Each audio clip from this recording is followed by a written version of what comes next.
तो कहानी की शुरुआत में हमें दिखाया जाता है कि सूरज धीरे धीरे पृथ्वी के पास आ रहा है, जिस वजह से पृथ्वी के सभी इलाकों में आग और सूखा फैलने लगा है। इसलिए जल्दी ही साइंटिस्ट पृथ्वी पर आने वाली सोलर क्राइसिस के खतरे के बारे में पूरी दुनिया में अनाउंस करने लगते हैं, जिसमें वो सभी को बताते हैं कि अगर सूरज इसी स्पीड से आगे बढ़ता रहा तो सूरज 100 सालों में पृथ्वी को अपने बीच समा के खत्म कर देगा और 300 सालों बाद वो पूरे सौर मंडल को ही खत्म कर देगा। इसलिए पृथ्वी को बचाने के लिए UEG यानी यूनाइटेड अर्थ गवर्नमेंट मूविंग माउंटेन नाम के एक प्रोजेक्ट पर काम करने का फैसला करती है। इस प्रोजेक्ट के अकॉर्डिंग साइंटिस्ट काफी सारे बड़े बड़े इंजन्स बनाकर पृथ्वी के अलग अलग हिस्सों में इंस्टॉल कर देंगे, जिसकी मदद से पृथ्वी को सौर मंडल से बाहर ले जाकर बचा लिया जाएगा। लेकिन इस प्रोजेक्ट में काफी खर्चा होने वाला था, साथ ही खाने पीने के रिसोर्सेज भी दिन प्रतिदिन खत्म होते जा रहे थे, जिस वजह से लोग दंगे और प्रोटेस्ट करने लगे थे। इन प्रोटेस्ट में वो लोग शामिल थे जिन्हें किसी भी अंजाम या खतरों की परवाह नहीं थी, क्योंकि इन लोगों का मानना था कि जो खतरा अभी तक पृथ्वी पर नहीं आया है उसके लिए गवर्नमेंट इतना बड़ा रिस्क लेकर पृथ्वी और मानव जाति को खतरे में डाल रही है। वहीं दूसरी ओर UEG डिजिटल लाइफ नाम के एक प्रोजेक्ट यानी DLP पर बैन लगा देती है, जिस वजह से प्रोटेस्ट और भी ज्यादा बिगड़ जाते हैं, क्योंकि DLP एक कट्टर ग्रुप था जिसका मानना था कि इंसानों का फ्यूचर सिर्फ कंप्यूटर में है। असल में वो एक ऐसा प्रोग्राम डेवलप करना चाहते थे जिससे इंसान अपने दिमाग को एक डिस्क में अपलोड कर सकता था, लेकिन रिसोर्सेज की कमी के कारण वो इस प्रोग्राम को आगे नहीं बढ़ा सकते थे। इसलिए रिसोर्सेज के लिए वो हैकिंग करके UEG पर आतंकवादी हमला करते रहते थे। इन सब के बीच UEG नोटिस करती है कि उनके मूविंग माउंटेन प्रोजेक्ट से लोगों का विश्वास उठता जा रहा है, जिस कारण काफी सारे लोग इस प्रोजेक्ट को रोकने की कोशिशें कर रहे हैं। पर तभी चाइनीज एम्बेसडर जाओ इस प्रोजेक्ट के पहले पार्ट को कंप्लीट करने का कहते हैं, क्योंकि उनका मानना था कि पहला पार्ट जल्द ही पूरा हो जाएगा और लोगों को दोबारा उनके मूविंग माउंटेन प्रोजेक्ट पर विश्वास होने लगेगा। जाओ कहते हैं कि इस पहले पार्ट को कंप्लीट करने के लिए सबसे पहले चंद्रमा पर मौजूद इंजन्स की टेस्टिंग की जाएगी, क्योंकि हम चंद्रमा को भी सौर मंडल से धकेलने का प्लान कर रहे हैं ताकि पृथ्वी का ग्रेविटी से कनेक्शन टूट जाए। वहीं UEG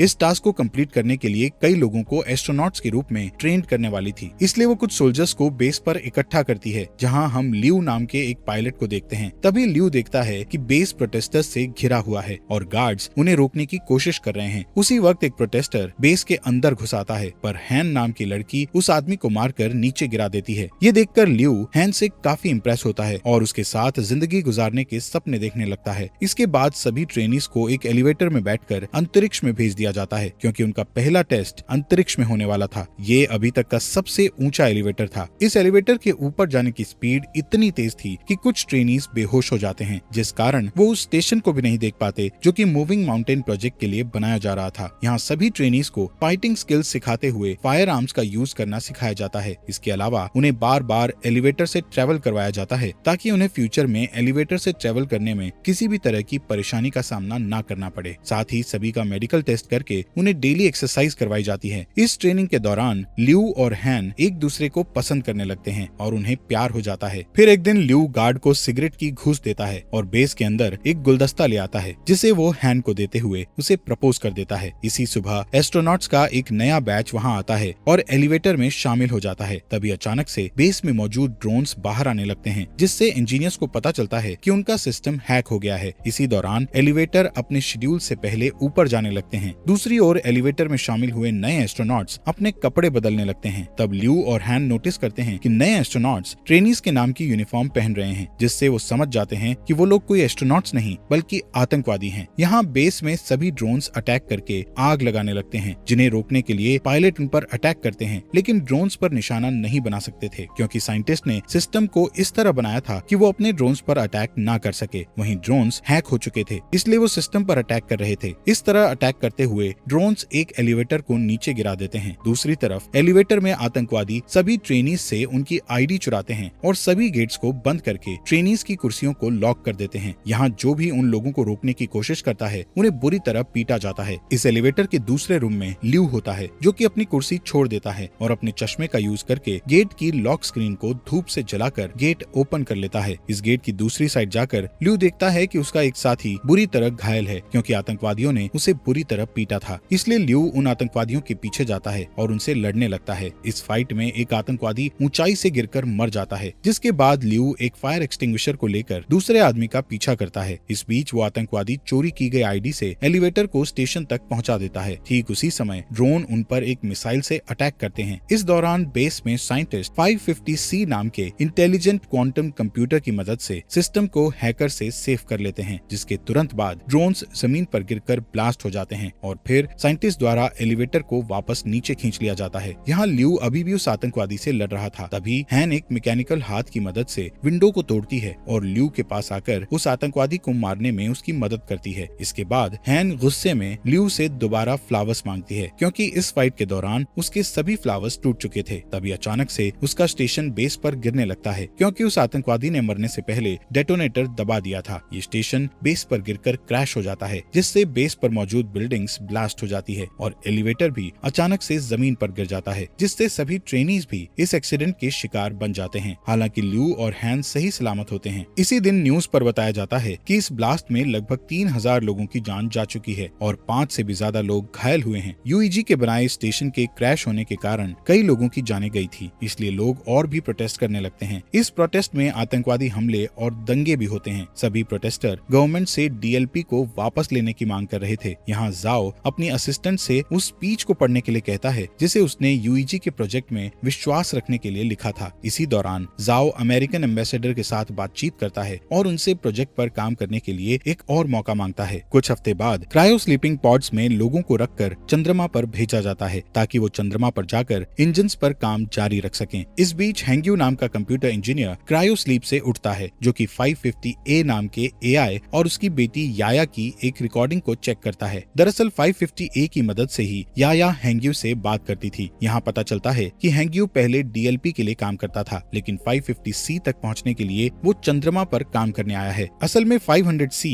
पूरे बेस को कंट्रोल करता है, इसलिए हैंग्यू को लगता है कि वो 500C का यूज याया की क्लिप बनाने में करेगा, जिससे कुछ सेकंड्स के लिए उसकी मरी हुई बेटी का दिमाग एआई में डेवलप हो जाएगा। यहाँ टीम के बाकी मेंबर्स के साथ काम करते हुए हैंग्यू को पता चलता है कि जाओ नाम का कंप्यूटर रिसर्चर 550C का इंचार्ज है और वो चाहता है कि हैंग्यू उनके सिस्टम के ऑपरेशंस पर उनके साथ काम करे। इसके बाद हैंग्यू और जाओ 550C का पहला टेस्ट बेस के हर एक सेक्टर को एक्टिवेट करके करते हैं। जब वो कंप्यूटर के द्वारा वर्क के पूरा होने का वेट करते हैं, तब जाओ हैंग्यू को अपने दिमाग की डिजिटल कॉपी देता है, जिसे कंपनी ने जब्त कर लिया था, क्योंकि उन्होंने डीएलपी पर बैन लगा दिया था। यहाँ जाओ हैंग्यू को समझाता है कि ये तुम्हारे ऊपर डिपेंड करता है कि तुम इस कॉपी को डिस्ट्रॉय करना चाहती हो या नहीं। कुछ समय बाद हैंग्यू याया की क्लिप जाओ को दिखाता है। इस बीच हैंग्यू उस दिन को याद करता है जब वो अपनी पत्नी और बेटी के साथ कार से कहीं जा रहा था। तब अचानक से उसकी कार एक ट्रक से टकरा गई थी, जिससे उसकी पत्नी की तुरंत ही डेथ हो गई थी, पर याया कुछ समय तक जिंदा थी। इसलिए हैंग्यू याया के दिमाग को कंप्यूटर के जरिए जिंदा रखने के लिए उसे डीएलपी के पास ले गया था, लेकिन वो लोग उसकी मदद करना नहीं चाहते थे, क्योंकि उनकी टेक्नोलॉजी अभी तक तैयार नहीं हुई थी। इस बीच हैंग्यू की मुलाकात जाओ से हुई, जो कि पहले डीएलपी में काम करता था। यहाँ जाओ ने हैंग्यू पर एहसान करते हुए याया के दिमाग को 550A नाम के एआई में डाल दिया था। यहाँ प्रेजेंट में हैंग्यू जाओ से रिक्वेस्ट करता है कि वो याया पर 550C का यूज करे, जिससे याया पूरी तरह एआई में बदल सके, जिस पर जाओ हैंग्यू से कहता है कि याया के लिए 550A ही काफी है। इसी बीच उनका सिस्टम डिटेक्ट करता है कि वहाँ Z9 लेवल का सोलर स्टॉर्म आने वाला है, जिससे सभी लोग बेस पर वापस जाने का सोचते हैं, लेकिन उनके पास जो गाड़ियाँ थी उनकी स्पीड ज्यादा नहीं थी, पर फिर भी वो कोशिश करते हैं और किसी तरह सभी इंजन्स को बेस में रखकर उन्हें सोलर स्टॉर्म से बचा लेते हैं। पर इस प्रोसेस में 550C एआई बुरी तरह जल जाता है, जबकि प्रोजेक्ट को 3 दिनों में लॉन्च करना था, जिसके लिए उन्हें एक एआई की बहुत ज्यादा जरूरत थी। तब हैंग्यू जाओ को अपना 550A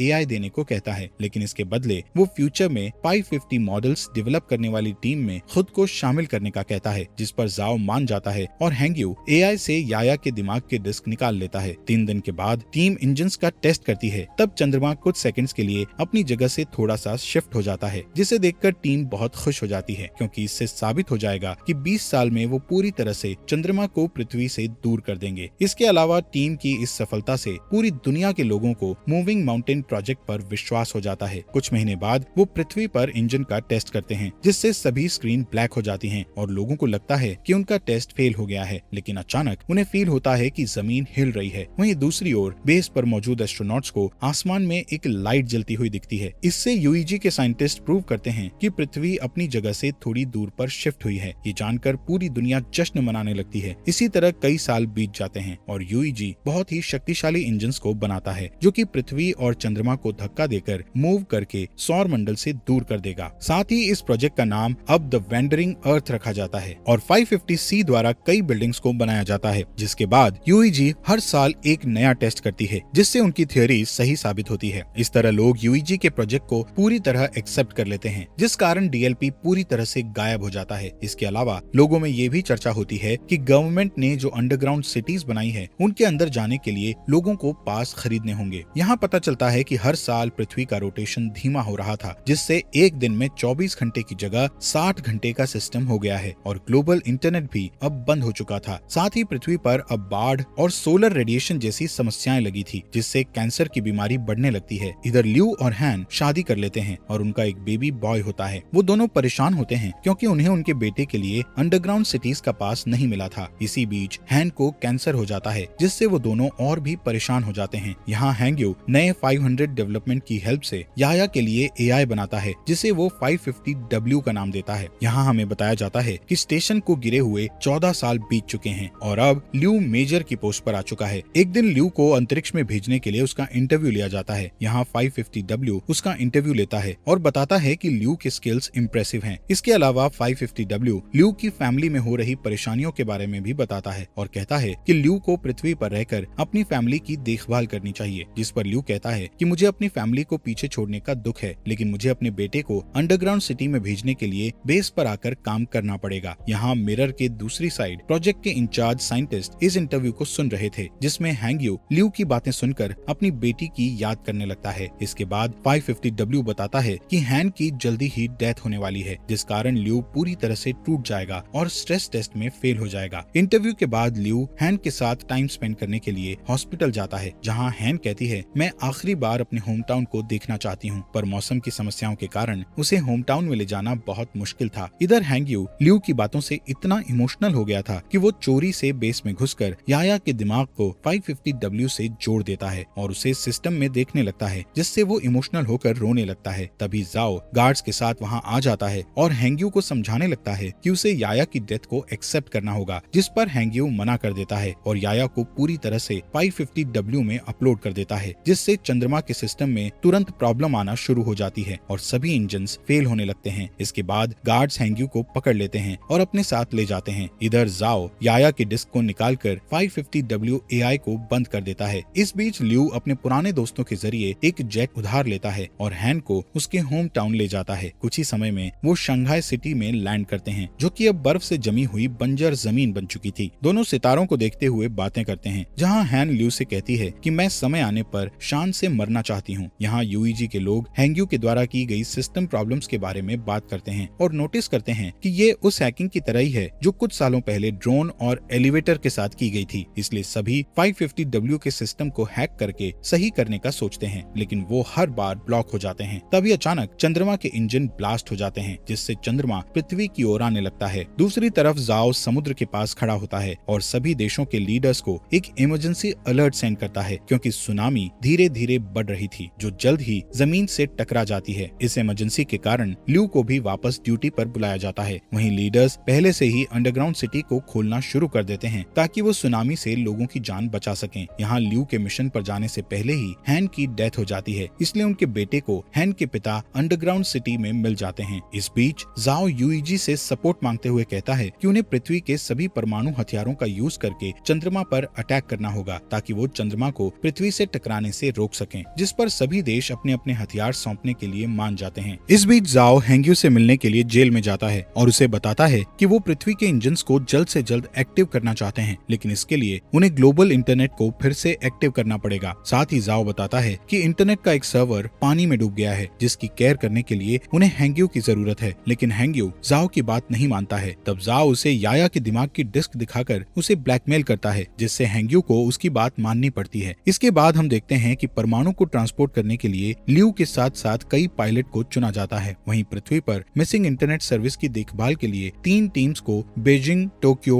और डैलस भेज दिया जाता है। इसके बाद चुने हुए पायलट्स शटल्स के साथ चंद्रमा के लिए रवाना हो जाते हैं, जहां अंतरिक्ष में एस्ट्रॉइड्स प्लैनेट तेजी से शटल से टकराने लगते हैं, जिससे कई शटल्स क्रैश हो जाते हैं और टीम को 200 हथियारों का लॉस हो जाता है। इस वजह से अब उनके पास सिर्फ 180 हथियार ही बचे होते हैं। थोड़ी ही देर में बाकी के शटल्स चंद्रमा की सतह पर आ जाते हैं, लेकिन तभी एस्ट्रॉइड्स एक शटल को हिट कर देता है, जिससे ल्यू की शटल भी क्रैश हो जाती है। इसलिए उन्हें मजबूरन जमीन पर उतरना पड़ता है। इस दौरान उन्हें 384 हथियारों का फिर से लॉस हो जाता है। यहाँ बचे हुए लोग टेप को ढूंढने लगते हैं ताकि वो उनके टूटे हुए हेलमेट को ठीक करके अपने घाव पर पट्टी कर सकें। इसके बाद वो लोग तय करते हैं कि वो लोग बचे हुए हथियारों को पैदल ही चंद्रमा पर फिट कर देंगे, पर ल्यू नहीं चाहता था कि इस काम को करके यंग लोग मारे जाएं, इसलिए वो अकेला शटल से बाहर आकर गेट को बंद कर देता है। यहाँ पृथ्वी पर तीनों टीम्स सर्वर की जगह पर पहुंचकर पानी के नीचे चली जाती हैं, जहाँ ड्रोन और स्पेशल टूल्स की मदद से हैंग्यू की टीम बिल्डिंग में जाती है और सर्वर का दरवाजा ढूंढने लगती है। लेकिन जब वो दरवाजे को जबरदस्ती खोलते हैं तो उनका एक आदमी बुरी तरह घायल हो जाता है। तब जाओ उसके घावों को सही करने की कोशिश करता है, लेकिन उनके पास घाव को ठीक करने के लिए कोई सामान नहीं था, जिस कारण उस आदमी की डेथ हो जाती है। जिसके बाद हैंग्यू और जाओ इंटरनेट को वापस लाने के लिए कनेक्शन बनाने का डिसीजन लेते हैं। दूसरी तरफ ल्यू हथियारों को एक ट्रक से ले जाने लगता है। तभी अचानक चंद्रमा का मलबा पृथ्वी से टकराता है, जिस वजह से बिल्डिंग्स हिलने लगती है और कुछ हार्डवेयर जाओ के पैर पर गिर जाते हैं, जिससे वो बुरी तरह फंस जाता है। तभी उस रूम में पानी भरने लगता है। दूसरी ओर हैंग्यू अपने ड्रोन की मदद से भी रूम का गेट नहीं खोल पा रहे थे, इसलिए जाओ उसे जल्दी से पासवर्ड की दे देता है, पर इस दौरान जाओ की पानी में डूबने से डेथ हो जाती है। इसके बाद चंद्रमा का मलबा पृथ्वी की मेजर लोकेशंस को डिस्ट्रॉय करने लगता है, जिससे अंडरग्राउंड सिटीज में जा रहे लोग पैनिक होने लगते हैं। वहीं यूईजी में जाओ को बुरी खबर मिलती है कि उनके पास परमाणु हथियारों का एक साथ ब्लास्ट करने के लिए समय नहीं है, जिससे जाओ उम्मीद खो देता है। पर तभी उसका एक आदमी उसे सोल्यूशन बताता है कि अगर वो अंतरिक्ष में और भी एस्ट्रोनॉट्स को भेज देंगे तो हथियारों को मैनुअली ब्लास्ट किया जा सकता है, यानी कि सभी एस्ट्रोनॉट्स को अपना सेक्रीफाइस करके दुनिया को बचाना होगा। इस ऑपरेशन के लिए 300 लोगों की जरूरत थी। यहाँ एक पुराना पायलट कहता है कि ऐसा करना हमारा कर्तव्य है, पर यंग लोग फ्यूचर की देखभाल करने के लिए हैं, इसलिए उनका सेक्रीफाइस ना किया जाए। उस पायलट की बात मानते हुए सभी पुराने पायलट्स को एस्ट्रोनॉट्स की टीम के साथ चंद्रमा पर पहुंचा दिया जाता है, जहां ल्यू उन्हें आता हुआ देखकर चौंक जाता है, लेकिन उसका कम्युनिकेटर टूट गया था, इसलिए वो पृथ्वी पर वापस लौटने से पहले अपने पुराने टीचर और ट्रेनिंग पार्टनर्स को गुड बाय नहीं बोल पाता है। दूसरी ओर यूईजी बताती है कि टोक्यो और डैलस के सर्वर वापस आ चुके हैं, लेकिन बीजिंग का सर्वर अभी तक नहीं आया है। यहाँ बीजिंग में हम हैंग्यू को देखते हैं, जिसके रूम में पानी भरने लगता है और वो की को सही कंप्यूटर से नहीं जोड़ पाता। तभी चंद्रमा पर एस्ट्रोनॉट्स सभी परमाणु हथियारों को ब्लास्ट करने लगते हैं। ठीक उसी समय हैंग्यू भी उसकी माइंड डिस्क को एक कंप्यूटर से जोड़ देता है, जिससे चंद्रमा बुरी तरह ब्लास्ट हो जाता है। पर अब चंद्रमा का मलबा तेजी से पृथ्वी की ओर आ रहा था, इसलिए पृथ्वी को जल्द ही वहाँ से हटाने की जरूरत होती है। यहाँ हैंग्यू याया की क्लिप को एक्टिव करता है और उसे की दिखाकर अंदर से इंटरनेट को एक्टिव करने के लिए कहता है। तभी रूम में पानी भर जाता है, जिससे हैंग्यू की भी डेथ हो जाती है। वहीं चंद्रमा का मलबा पूरी दुनिया में गिरने लगता है। तभी यूईजी इमरजेंसी मैसेज भेजकर बताता है कि उनका मिशन फेल हो चुका है, जिससे शहरों में दंगे होने लगते हैं। वहीं जाओ हार नहीं मानता और अपनी टीम को इंजन्स में आग लगाने को कहकर उन्हें उल्टी गिनती शुरू करने को कहता है। इसी दौरान बीजिंग में हैंग्यू का दिमाग अचानक कंप्यूटर के अंदर एक्टिव हो जाता है, जहां वो अपनी बेटी से दोबारा मिलकर बहुत खुश होता है। इसके बाद हैंग्यू एआई में जाकर इंटरनेट सर्वर को एक्टिव कर देता है। तभी जाओ के आदेशों का पालन करते हुए एक आदमी इंजन्स को स्टार्ट कर देता है और फिर देखते ही देखते पृथ्वी मूव करने लगती है और चंद्रमा के मलबे से बच जाती है। ये देखकर पूरी दुनिया के लोग जश्न मनाते हैं। यहाँ ल्यू शटल से ही पृथ्वी को हिलते हुए देखता है, इसलिए वो जल्दी से वीडियो रिकॉर्ड करता है ताकि वो अपने बेटे को ये सीन दिखा सके। दूसरी ओर हैंग्यू और याया के दिमाग का बैकअप 550W में एक साथ मिक्स हो जाता है। इसके बाद हमें 7 साल बाद का सीन दिखाया जाता है, जहाँ पृथ्वी वापस से 24 आवर के सिस्टम में आ चुकी है और जाओ रिटायर्ड हो चुका है। लेकिन अब उनकी असिस्टेंट यूईजी में उनकी लेगेसी को आगे बढ़ा रही है। अब क्योंकि चंद्रमा से उनको कोई भी खतरा नहीं है, इसलिए वो अपने प्लान का सेकंड पार्ट शुरू करते हैं, जिसमें वो 10 साल के अंदर जुपिटर प्लैनेट के पास से उड़ेंगे और फिर पृथ्वी को हमेशा के लिए सौर मंडल से बाहर कर देंगे। इसलिए इंजन्स पर नजर रखने के लिए एक स्पेस स्टेशन बनाया गया है, जिसका इंचार्ज ल्यू है। और इसी के साथ ये मूवी यहीं पर खत्म हो जाती है। दोस्तों, आपका दिल से शुक्रिया आपके अपने फॉक्स एक्सप्लेनर हिंदी चैनल को सब्सक्राइब करने के लिए।